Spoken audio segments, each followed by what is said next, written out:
Hello नमस्कार साथियों। तो साथियों आज के वीडियो में अपन चर्चा करेंगे असम राइफल्स न्यू वैकेंसी के बारे में। असम राइफल्स ने हाल ही में अपना स्पोर्ट्स की वैकेंसी है वो रिलीज़ की है।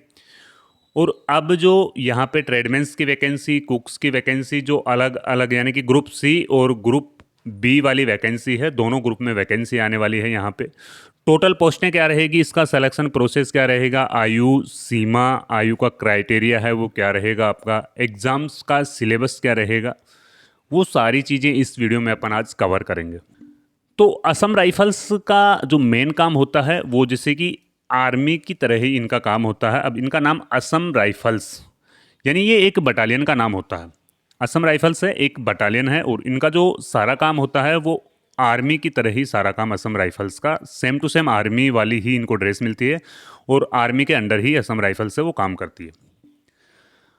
टोटल पोस्टें असम राइफल्स में यहाँ पे 1200 पोस्टें होने वाली है। अब ये 1200 पोस्टें ग्रुप बी और ग्रुप सी की होगी। अब इसमें कुक्स की वैकेंसी अलग है, ट्रेडमेंस की वैकेंसी अलग है, फीटर की वैकेंसी अलग है। वो जो आपका फाइनल नोटिफिकेशन आएगा उसमें वो सारी चीज़ें क्लियर होगी। लेकिन यहाँ पे स्पोर्ट्स की वैकेंसी क्लियर हुई है और ये ट्रेडमेंस की 1200 वैकेंसी है। इसकी अपडेट्स है वो पोर्टल पे आने वाली है, कुछ दिनों में ही इसकी अपडेट पोर्टल्स पे आने वाली है, क्योंकि रिक्वायरमेंट पोर्टल है असम राइफल्स ने अपना अलग नया बनवा लिया है। असम राइफल्स में साथियों आयु सीमा अगर इन पे बात करें तो 18 से 23 साल नॉर्मल आयु सीमा रहती है। ओबीसी कैटेगरी वालों को 3 साल की इसमें आयु सीमा में रिलैक्सेशन मिलता है। एससी और एसटी को 5 साल का रिलैक्सेशन मिलता है। वैकेंसी अभी मैंने आपको बताया कि ग्रुप बी और ग्रुप सी में ये वैकेंसी डिवाइड होगी। कौन सी यानी कि कितनी कितनी वैकेंसी आएगी वो अभी जब फाइनल नोटिफिकेशन आएगा मालूम चलेगा आपको। कुछ वैकेंसी में यहाँ पे आईटीआई भी इसमें कुछ वैकेंसीज में लागू रहेगी, जबकि योग्यता ओनली फॉर 10th पास रहती है। लेकिन कुछ वैकेंसी रहेगी जिसमें आईटीआई यहाँ पे लागू रहेगी, बाकी ओनली फॉर 10th पास रहती है इसमें। सिलेक्शन प्रोसेस की अपन अगर बात करते हैं तो सिलेक्शन प्रोसेस में आपका पहला स्टेप होगा फिजिकल इफिशियंसी टेस्ट, यानी फिजिकल टेस्ट आपका लिया जाएगा। फिजिकल टेस्ट में आप अगर क्वालिफाई होते हो, फिजिकल टेस्ट में पास होते हो, तो उसके बाद में आपका नेक्स्ट स्टेप होगा वो स्किल टेस्ट आपका यहाँ पे लिया जाएगा। देखो स्किल टेस्ट में अगर मान लो कुक की वैकेंसी है तो आपसे कुक का काम करवाएंगे, अगर फीडर की वैकेंसी है, अगर इलेक्ट्रिशियन की वैकेंसी है, मतलब अलग अलग वैकेंसी आएगी ना ग्रुप बी ग्रुप सी, तो वो स्किल टेस्ट भी यहाँ पे एक आपका लिया जाएगा। फिजिकल टेस्ट के बाद में स्किल टेस्ट आपका यहाँ पे लिया जाता है और फिर उसके बाद में आती है साथियों आपकी एग्जाम। स्किल टेस्ट के बाद में होगी एग्जाम और फिर उसके बाद में होगा मेडिकल, मेडिकल के बाद में डॉक्यूमेंट्स वेरिफिकेशन और फिर फाइनल सिलेक्शन। मतलब ये जो 4-5 स्टेप है ना, physical efficiency test, skill test, exam और मेडिकल, इससे आपको गुजरना होगा। और फिर उसके बाद में आपका 5वां स्टेप होगा वो होगा DV, documents verification. PET test की अगर अपन बात करें, फिजिकल इफिशियंसी टेस्ट की अगर अपन बात करें, तो मेल और फीमेल्स का अलग अलग क्राइटेरिया रहता है। फिजिकल टेस्ट में मेल कैंडिडेट्स की हाइट यहाँ पे 168 से 170 सेंटीमीटर मांगते हैं। अगर कुछ यानी कि कुछ कंडीशंस में यहाँ पे छूट भी दी जाती है।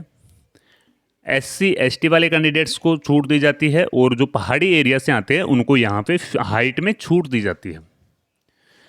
हाइट के बाद में यानी कि फीमेल कैंडिडेट्स की हाइट है ना वो 152 सेंटीमीटर से 158 सेंटीमीटर इतनी मानी जाती है और वो अलग से कैटेगरी वाइज है, वो छूट दी जाती है यहाँ पे हाइट में। चेस्ट 76 से 81 यानी कि मेल कैंडिडेट्स का 76 से 81 यहाँ पे चेस्ट रहने वाला है। फीमेल कैंडिडेट्स के लिए कोई अनिवार्य नहीं है। अगर रनिंग की बात करें तो रनिंग यहाँ पे 5 किलोमीटर होती है और टाइमिंग 24 मिनट का दिया जाता है। रनिंग सभी के लिए इक्वल है भाई, 5 किलोमीटर रनिंग तो करनी ही करनी है। 24 मिनट का आपको रनिंग में टाइम दिया जाएगा। तो मेल कैंडिडेट्स के लिए 5 किलोमीटर है, जबकि फीमेल कैंडिडेट्स के लिए ये रनिंग है ना ओनली फॉर 1600 मीटर ही है। 1600 मीटर 8 मिनट का टाइम यहाँ पे दिया जाता है। तो 1600 मीटर रनिंग फीमेल कैंडिडेट्स के लिए यहाँ पे अनिवार्य है। साथियों सबसे इंपॉर्टेंट होता है वो होती है आपकी जो कट ऑफ बनती है ना, आपकी जो कट ऑफ बनती है वो कट ऑफ बनती है आपकी यहाँ पे एग्जाम्स से, जो आपने लिखित एग्जाम्स में आपने मार्क स्कोर किए हैं ना, उससे आपकी यहाँ पे फाइनल कट ऑफ बनती है। तो जो एसएससी जीडी वाला सिलेबस है सेम वही सिलेबस है, सिलेबस में कोई ज़्यादा परिवर्तन नहीं है। जीके के 25 क्वेश्चन आते हैं, मैथ के यहाँ पे 25 क्वेश्चन आते हैं, रीजनिंग के यहाँ पे 25 क्वेश्चन आते हैं और इंग्लिश के यहाँ पे 25 क्वेश्चंस आते हैं। अब आपको हो सकता है इसमें ऑप्शंस दिया जाएगा, वो फाइनल नोटिफिकेशन में मालूम चल जाएगा कि इंग्लिश और हिंदी दोनों का ऑप्शंस यहाँ पे दिया जाता है क्या। लेकिन ये इजी सा सिलेबस था। इस एग्ज़ाम्स का जो टाइमिंग रहेगा वो 2 घंटे का टाइमिंग रहेगा, यानी कि 100 क्वेश्चंस को सॉल्व करने के लिए आपको 2 घंटे का टाइमिंग दिया जाएगा। साथियों, असम राइफल्स की वैकेंसी इस वजह से भी अभी ट्रेडिंग में है क्योंकि अभी असम राइफल्स ने स्पोर्ट्स में वैकेंसी है वो रिलीज़ की है और खुद के पोर्टल्स पे कुछ से अपडेट्स भी डाली हुई है। भाई, हम ग्रुप बी और ग्रुप सी में वैकेंसीज निकालने वाले हैं। तो जिनका सपना आर्मीज़ को ज्वाइन करने का है और जो कुछ टेक्निकल्स भी चीज़ें जानते हैं, तो उन बंदों के लिए ये वैकेंसी बहुत ही अच्छी, बहुत ही कामगर रहेगी, जिसमें 1200 पोस्टें आपको देखने को मिलेगी। अगर साथियों बताएं, अगर आपको ये इन्फॉर्मेशन अच्छी लगी है तो वीडियो को लाइक करें। जय हिंद, वंदे मातरम।